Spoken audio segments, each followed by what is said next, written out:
사도신경으로 우리의 신앙 고백하겠습니다. 전능하사 천지를 만드신 하나님 아버지를 내가 믿사오며 그 외아들 우리 주 예수 그리스도를 믿사오니 이는 성령으로 잉태하사 동정녀 마리아에게 나시고 본디오 빌라도에게 고난을 받으사 십자가에 못 박혀 죽으시고 장사한 지 사흘 만에 죽은 자 가운데서 다시 살아나시어 하늘에 오르사 전능하신 하나님 우편에 앉아 계시다가 저리로서 산 자와 죽은 자를 심판하러 오시리라. 성령을 믿사오며 거룩한 공회와 성도가 서로 교통하는 것과 죄를 사하여 주시는 것과 몸이 다시 사는 것과 영원히 사는 것을 믿사옵나이다. 아멘. 은혜가 풍성하신 하나님, 오늘도 죄 전에 나올 수 있도록 생명 주시고 또 주님의 앞에 나와 예배로서 주님이 허락하신 새날의 첫 시간을 지낼 수 있도록 은혜 주심을 감사합니다. 오늘도 온종일 주님과 함께하고자 합니다. 주님 도와주셔서 임마누엘의 축복이 있게 하여 주옵소서. 오늘도 주의 백성들 기도할 때에 들응답해 주시고 우리의 기도가 주님의 뜻과 합하는 그런 기도가 될 수 있도록 성령님 도와주시옵소서. 오늘도 하나님 우리의 자녀들 지켜주시고 세상에 나가 주의 일 많이 감당하고 또 주의 은혜 속에 살아가는 귀한 자녀들 다 삼아 주옵소서. 하나님 온 세상 오늘도 주관해 주시고 또 아직은 이루어지지 않았지만은 하나님의 통치가 곧 이루어져 온 세상 땅끝까지 구석까지 못 미치는 데가 없는 그런 하나님의 사랑이 온 세상에 넘쳐나게 하여 주옵소서. 오늘도 선교사님들 지켜주시고 귀한 사역 통해 복음 땅끝까지 전해지고 예수 그리스도 이 땅에 오실 그날이 속히 도래하게 하여 주옵소서.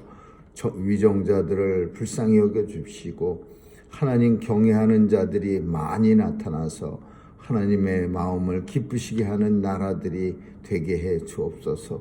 오늘도 주님 손길에 의탁하오며 예수님 이름으로 기도합니다. 아멘.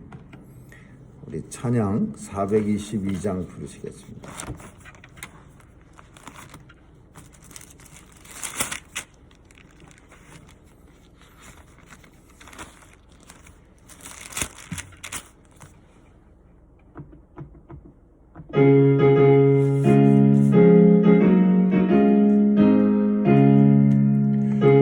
나그네와 같은 내가 힘이 부족하오니 전능하신 나의 주여 내 손 잡가소서. 하늘 양식 내게 먹여주소서. 하늘 양식 내게 먹여주소서. 같은 생명수로 항상 내주시고 불과 구름 나음으로 갈 길 인도하소서. 나의 주여 힘과 방패 되소서. 나의 주여 힘과 방패 되소서.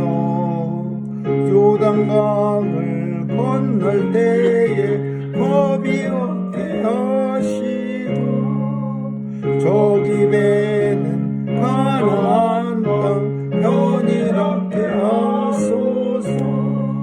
나의 주여 항상 찬송드리리. 나의 주여 항상 찬송드리리.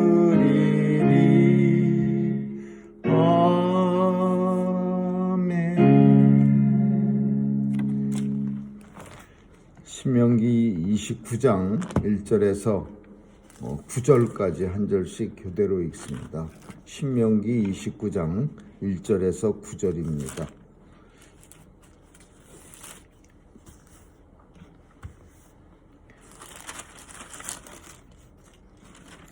호렙에서 이스라엘 자손과 세우신 언약 외에 여호와께서 모세에게 명하사 모압 땅에서 또 그들과 세우신 언약의 말씀이 이러하니라. 모세가 온 이스라엘을 소집하고 그들에게 이르되 여호와께서 애굽 땅에서 너희 목전에 바로와 그 모든 진화와 그 온 땅에 행하신 모든 일을 너희가 보았나니 곧 큰 시험과 이적과 큰 기사를 네가 목도하였느니라.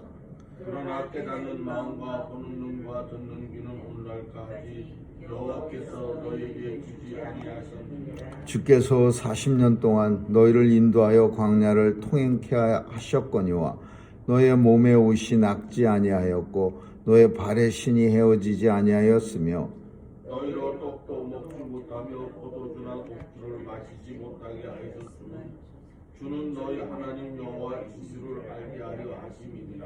너희가 이곳에 올 때 헤스본 왕 시온과 바산 왕 옥이 우리와 싸우러 나왔으므로 우리가 그들을 치고 그 땅을 위하여 루벤과 갓과 므낫세 반지파에게 기업으로 주었나니. 같이 읽습니다. 그런즉 너희는 이 언약의 말씀을 지켜 행하라. 그리하면 너희가 하는 모든 일이 형통하리라. 아멘.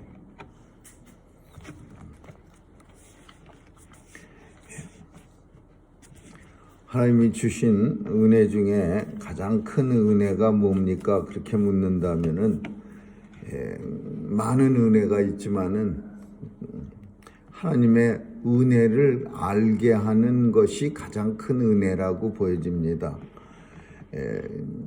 성도도 그렇고 사람도 그렇고 마찬가지로 사람 중에서 참 보기 싫은 사람들의 모습이 있는데 그런 사람들이 어떤 유형의 사람이냐 하면 참 은혜를 많이 받았으면서도 불구하고 깨닫지 못하고 살아가는 사람들은 참 보기가 좋지 않습니다. 꼴불견이라고 그렇게 말할 수 있습니다.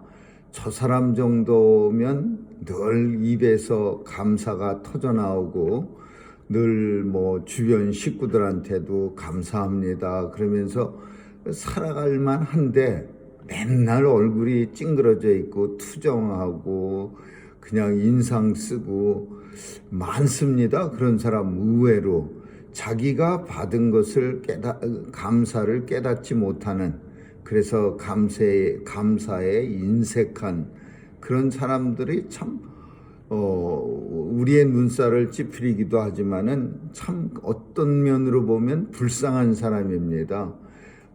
자기가 받은 큰 은혜들을 알지 못하고 그냥 맨날 불평과 불만으로 세상을 살다가 그냥 하나님 앞에 떠나가는 사람들. 반면에 그렇지 않은 사람도 있습니다. 참 별것도 아닌데 그런데도 불구하고 늘 삶 속에서 감사가 넘치면서 늘 참 사람에게도 감사, 하나님 앞에도 감사, 참 이렇게 사는 사람들도 많이 있습니다. 저게 무슨 감사야, 저 정도면은 그냥 늘 그러려니 하는 거 아니겠어? 이렇게 생각이 드는데도 그 사람은 그냥 큰 감사가 돼서 마음속에 어떤 때 감동까지 받으면서 감사를 표현하는 그런 사람도 있습니다.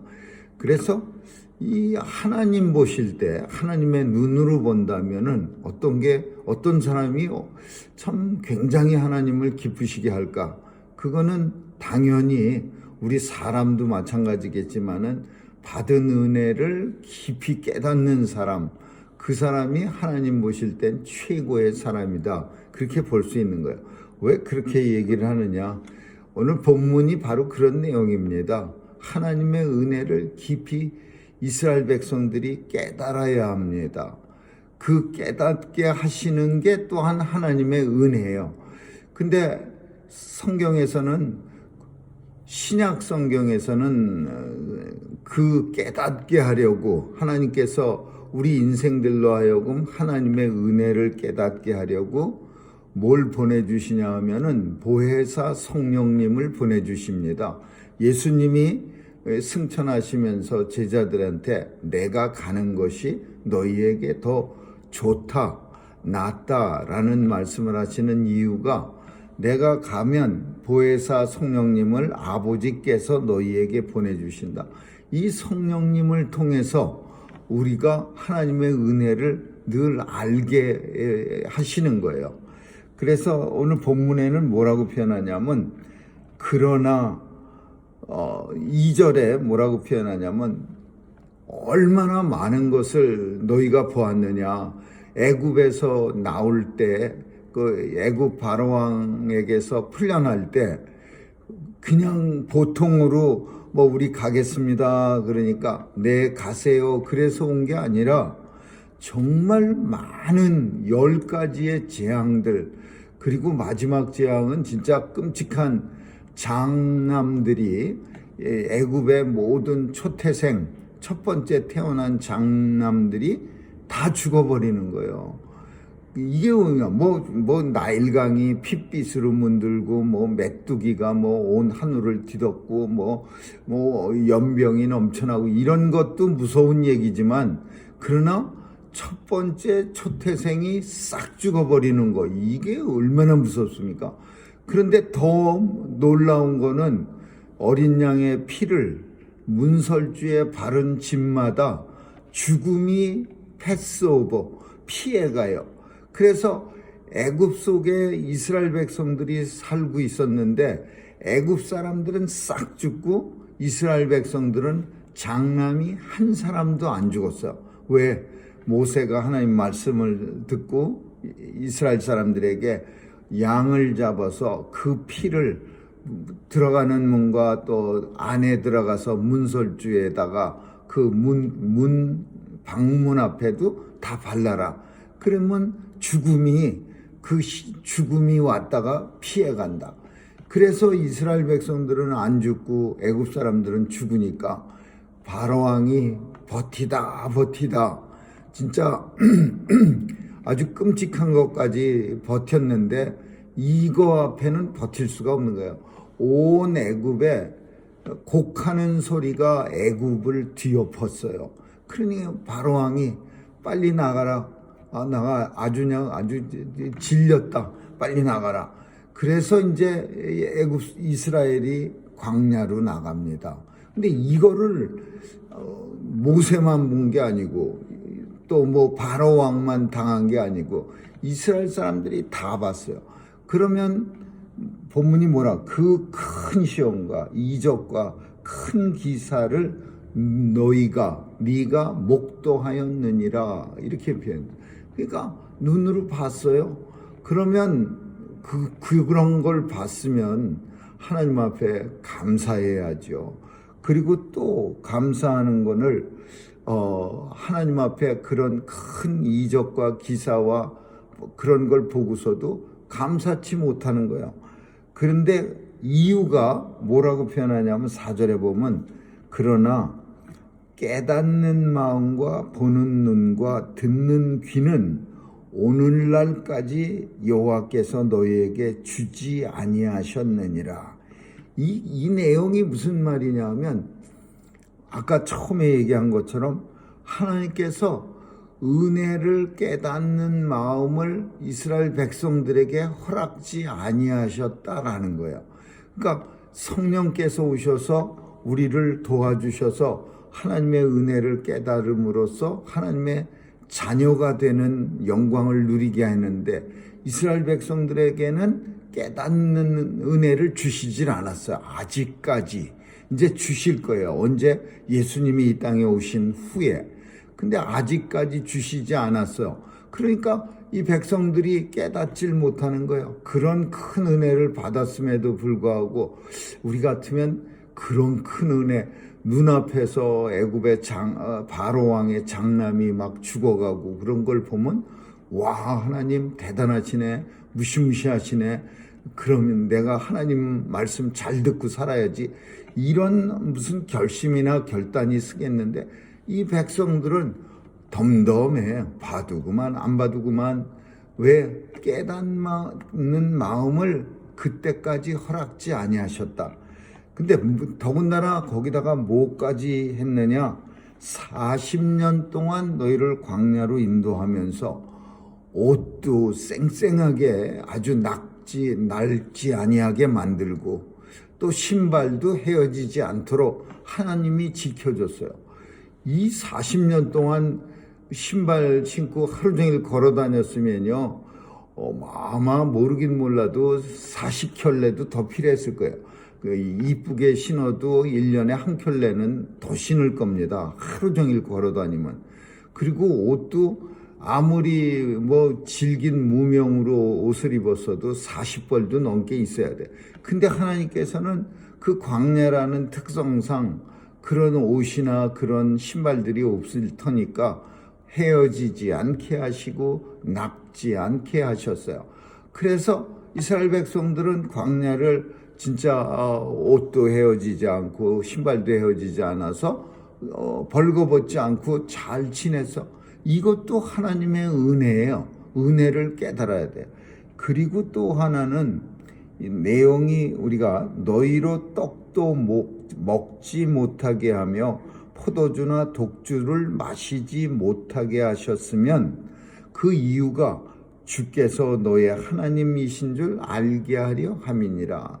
이게 무슨 말이냐 하면요, 광야에서는 제가 보기에는 없어서 못 마셨을 거예요. 근데 이 없어서 못 마시진 않는 게 뭐냐면, 술 좋아하는 사람은요, 감옥 같은 데서도 술을 만들어 먹는 데입니다. 쌀 가지고서 자기네들이 알아서 이렇게 삭혀갖고. 그리고 뭐 원시인 술꾼들은요, 술 아무렇게 어떻게 하든지 만들어 먹어요. 근데 이 술도 못 먹게 하고 떡도 못 먹게 하고 오직 뭐만 먹게 했냐, 하늘의 만나만 먹게 하고 메추라기만 먹게 하고, 그리고 반석에서 생수가 나와서 물만 마시게 했어요. 그 이유가 뭐냐? 주는 너의 하나님 여호와이신 줄 너희로 알게 하려 함이니라 그랬어요. 떡도 먹고 자기가 알아서 떡반죽 그릇 새겨서 주물떡거려 갖고 만들어 먹고, 뭐 포도주도 자기들이 알아서 마시고, 또 자기들이 알아서 물도 알아서 마시고 그랬으면, 광야를 지나는 동안에 하나님이 우리 주는 나의 하나님이시구나 라는 것을 깨닫기가 어려운 거예요. 그 가나안 땅에 들어가서 길갈에서 저들이 처음으로 이제 만나가 끊겼을 때 왜 끊어졌느냐면, 스스로 농사져 갖고 자기들이 수확한 음식을 먹게 되었을 때 만나가 끊쳤더라. 그렇게 성경이 말하고 있어요. 그러니까 광야에서는 농사를 지을 수가 없어요. 계속 이동하니까. 그러니까 하나님께서 모든 걸 다 공급해서 만나, 메추라기, 물. 그러니까 그거 먹으면서 뭘 생각했어요? 해야 됐어야 하냐면, 주는 나의 하나님 여호와시구나. 그러므로 내가 모든 것을, 신발도 옷도 먹는 것도 다 하나님으로부터 공급받네. 그러면 하나님이 나의 주, 세이비어, 보호자가 되시는구나. 이거를 40년 동안 깨달았어요. 그러면 가나안 땅에 들어가서 하나님은 나의 보호자, 나의 구원자, 모든 것을 나를 책임져 주시는 하나님, 그런 아주 그냥 확실한 마음이 들어야 되는데, 이 가자마자 내 힘으로 농사 좀 짓고 내 힘으로 목축 좀 양 몇 마리 치고, 그러니까 금방 변하는 거예요. 어떻게 변해요? 내가 했어. 내가 농사지니까 잘 되네. 또 이방 사람들, 아모리 사람, 그 가나안에 살고 있던 족속들 우상한테 가서 열심히 절하고 나니까 우리 농사가 또 그 신들 덕분에 잘 됐네. 그러면서 우상도 열심히 섬기고, 그리고 하나님을 서서히 잊혀져 가는 거예요. 내가라는 단어가 들어가면서 주는이라는 말은 빠지기 시작했어.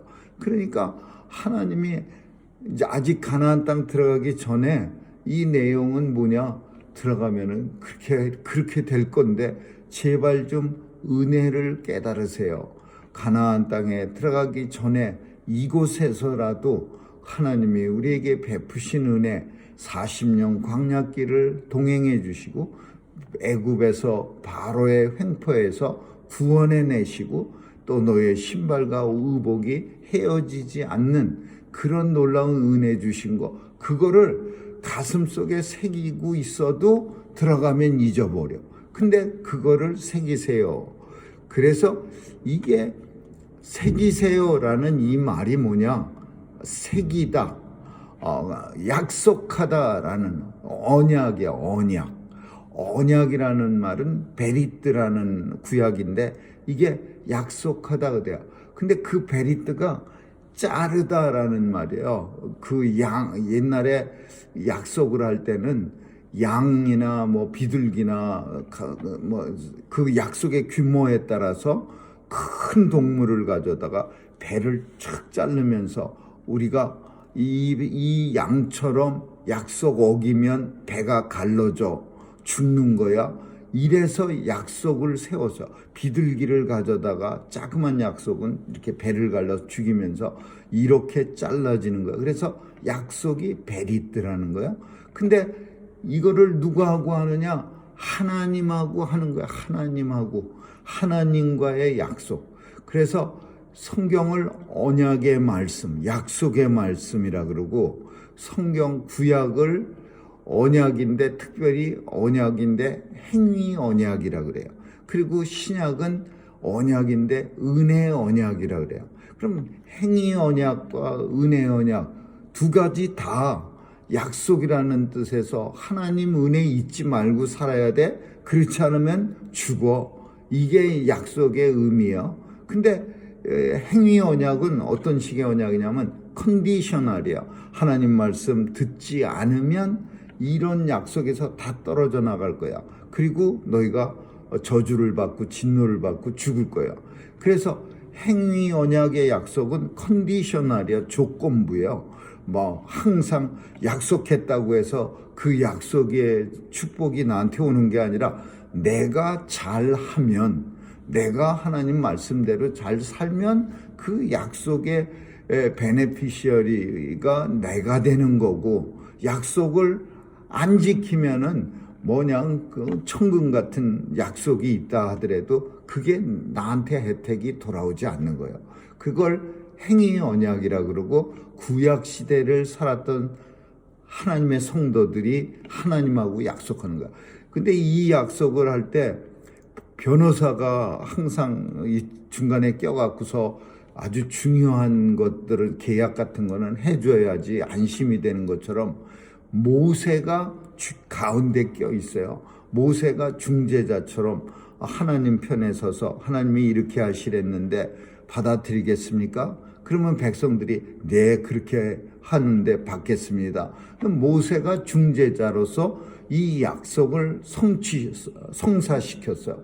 그래서 이거는 행위 언약, 그리고 중재자가 모세야. 근데 은혜 언약은 어떻게 맺어진 거냐? 예수 그리스도로 말미암아 맺어진 거예요. 하나님한테 우리를 대신해서 예수님이 가셔서 맺었어요. 근데 이 은혜 언약은 뭐가 틀리냐? 행위 언약은 조건부가 컨디셔널인데 이 은혜 언약은 조건이 없어. 뭐 이렇게 하면은 하나님 백성 안 시킬 거야? 이런 게 없어. 왜? 예수님이 다 친히 다 담당하셨어. 하나님 앞에 계약할 때 제 의뢰인들은 좀 약합니다. 성령님 보내주셔서 뭐 하나님의 은혜를 좀 알긴 아는데 그래도 연약합니다. 그러니까 제 의뢰인을 보지 마시고 예수님이 하나님한테 저를 봐서 제가 제 의뢰인들의 부족한 것을 다 담당하겠습니까? 그러니까 하나님이 그럼 네 생명까지도 바치겠느냐? 그러니까 예수님이 예, 바치겠습니다. 그래갖고 예수님이 우리 약한 우리를 위해서 십자가에 달려 죽으심으로써 하나님의 모든 요구를 만족시켰어, 충족시켰어. 그래서 언약이 성사된 거예요, 약속이. 그래서 은혜 언약을 성사시킨 중재자는 예수님이고, 구약의 행위 언약을 성사시킨 분은 중재자가 모세예요. 그런데 왜 이런 언약들이 필요하느냐? 이유는 창조주 하나님, 우리는 피조물이야. 왕 대신 하나님, 우리는 그의 백성. 아버지 대신 하나님, 우리는 그의 자녀. 그래서 아버지와 아들과의 관계, 왕과 백성의 관계, 창조주와 피조물의 관계, 이 관계가 다 통치를, 하나님의 통치를, 왕의 통치를, 아버지의 어떤 보호를 내가 받고 있다라는 것을 문서로 쓰는 게 그게 약속이에요. 약속. 그래서 우리는 미국 시민이면 미국에 대해서 이런 권리가 있지만 이런 의무도 있다라는 것을 우리는 약속합니다. 우리가 어디를 가든지 그 모임에 협회에 가입하려면 이 협회 회원이 되려면 이런 의무를 해야 합니다. 마찬가지로 하나님 나라의 백성이 되려면, 하나님 나라가 왕의 통치를 받으려면 우리는 하나님과 약속을 하는데, 그 약속이 언약, 약속이라는 말이에요. 그래서 성경은, 구약은 오래된 약속, 신약은 새 약속, 오래된 올드 약속이고, 이거는 신약은 새 약속이에요. 근데 올드 약속은 모세를 통해서, 새 약속은 예수님을 통해서. 오늘 본문은 이제 광야에서 이제 급한 거예요. 뭐가 급해? 이제 광야길이 다 끝나고 가나안이 코앞에 있어. 요단강만 건너가면 가나안 땅이야. 근데 하나님도 불안하셨던 거예요. 모세는 자기는 들어가지도 못하면서 참 안타깝게도 하나님의 명령, 말씀을, 이런 안타까운 얘기를 계속 전해야 돼요. 근데 왜 하나님이 그러셨느냐? 저 땅에 들어가면 저 가나안이 만만한 데가 아닌데, 가나안에 살고 있는 사람들이 죄악이 관영한 사람들이라, 아주 좋은 사람들이 가나안에 살고 있는데 하나님이 가서 다 죽여버리고 이스라엘 백성을 집어넣은 게 아니라, 가나안의 죄악이 관영해서 때가 된지라 하나님께서 이스라엘 백성들을 가서 그 죄를 다 없애버리고 가나안 땅에서 이스라엘로 살게 하시는 거예요. 그러니까 죄악이 관영한 데가 가나안이에요. 근데 이스라엘 백성들 광야에서 40년을 교육을 받긴 했지만 거기다 집어넣으면요, 우리 인생이 성격이 죄에 오염됐기 때문에 쉽게 죄에 물들어 버려요. 가나안에 들어가면 그냥 하루아침에 얼굴이 변해버려요. 그러니까 하나님께서 이 신명기를 통해서 계속해서 강조하는 거예요. 애굽에서 하나님이 너에게 베푸신 은혜를 기억하라. 그리고 광야길 40년 동안 하나님이 베푸신 은혜를 기억하라. 그 은혜를 아직 깨닫는 것을 하나님이 보내주시진 않았지만 너희에게 언약을 통해서 계속 약속하지 않으셨느냐. 그러므로 너희는 언약에 있는 언약 백성임을 기억하라. 하나님이 나의 창조주가 되시고, 하나님이 나의 왕이 되시고, 하나님이 나의 아버지가 되신다는 사실을 꼭 기억하면서 가나안 땅으로 들어가라. 이런 내용이에요. 아무쪼록 오늘도 우리는 언약의 백성입니다. 예수님으로 말미암아 하나님과 약속한, 하나님과 언약한 그런 백성이야. 새끼손가락을 걸고 약속한 것도 잘 지켜야 되는 것처럼 우리 하나님과의 약속, 예수 그리스도의 피로 세운 약속을 우리는 정말 잘 지켜서 하나님을 기쁘시게 해드리는 성도들이 될 수 있기를 주님의 이름으로 축원합니다. 기도하겠습니다. 좋으신 하나님 감사합니다. 약속의 백성인 오늘 우리가 이 땅에 살면서 하나님과의 약속, 예수 그리스도의 피로 세운 보혈의 언약을 잘 지키면서 감사의 삶을 살 수 있도록 도와주시옵소서. 성령께서 도와주셔서 오늘도 우리의 마음이 늘 하나님 앞에 감사로 풍성하게 하여 주옵소서. 감사드리며 예수님 이름으로 기도합니다. 아멘. 주기도문으로 마치겠습니다. 하늘에 계신 우리 아버지, 이름이 거룩히 여김을 받으시오며 나라에 임하옵시며 뜻이 하늘에서 이룬 것 같이 땅에서도 이루어지이다. 오늘날 우리에게 일용할 양식을 주옵시고 우리가 우리에게 죄 지은 자를 사하여 준 것 같이 우리의 죄를 사하여 주옵시고 우리를 시험에 들게 하지 마옵시며 다만 악에서 구하옵소서. 대개 나라와 권세와 영광이 아버지께 영원히 있사옵나이다. 아멘.